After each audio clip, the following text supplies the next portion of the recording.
Hi friends, ఎలా ఉన్నారు? అందరూ బాగున్నారా? అందరూ బాగుండాలని నేను కోరుకుంటా ఎప్పుడు.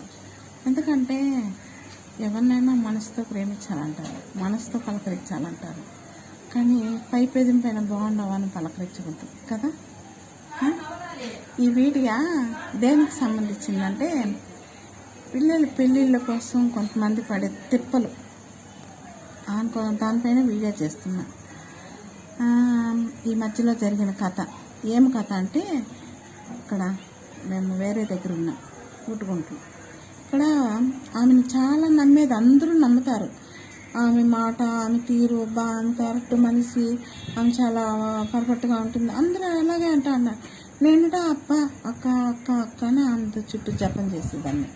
లాస్ట్కి ఆమెకి 2 కూతుళ్ళు, నాలాగా నాకు 2 కూతుళ్ళు, ఆమెకి 2 కూతుళ్ళు. నేను మాలేస్తుంది ఏదోలే నమ్మచ్చు అని అనుకునేది. ఆమె ఏం చేసిందంటే 2 కూతుళ్ళకి బాగా అంత గ్రాండ్గా అయ్యిందండి. అప్పులు చేసి పెళ్లి చేయాలా? ప్లీజ్ అండి, నేను చెప్పేది కరెక్ట్ కదా. ఈ వీడియో లాస్ట్ దాకా చూడండి. అప్పు చేసి పెళ్లి చేయకపోతే ఏమండి, మనం ఉండేది నీళ్ళ మెతుకులు దాతాము, గంజి దాతాము, మనకు పుట్టుగా బతకచ్చు. ఈ అప్పులు లక్షలు అప్పులు చేసేసి ఈ పెళ్ళిళ్ళు చేసింది అయ్యమ్మ మహాతల్లి. 2 కూతుళ్ళకి అదే మరి చేసింది. అదే ఇచ్చిగా బతుకుతున్నాం, ఇచ్చిగా ఉన్నామనే వాళ్ళకి ఈ వీడియో. అప్పు చేసి పప్పు కూడా తినకూడదండి.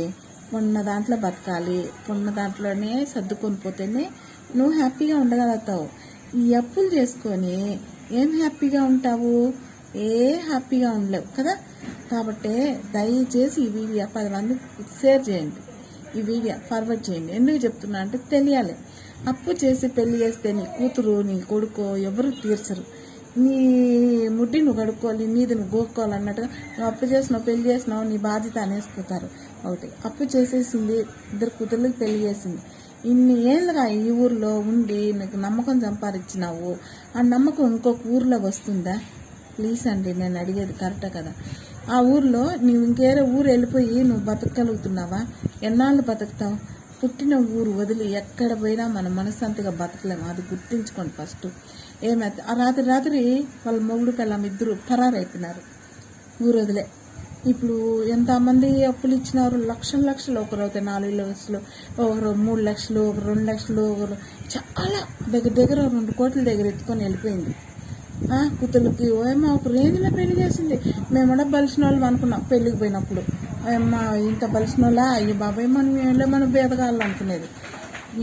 అప్పు లేకుండా బతికే అమ్మాయి బీదరాలు, గొప్పింటిది.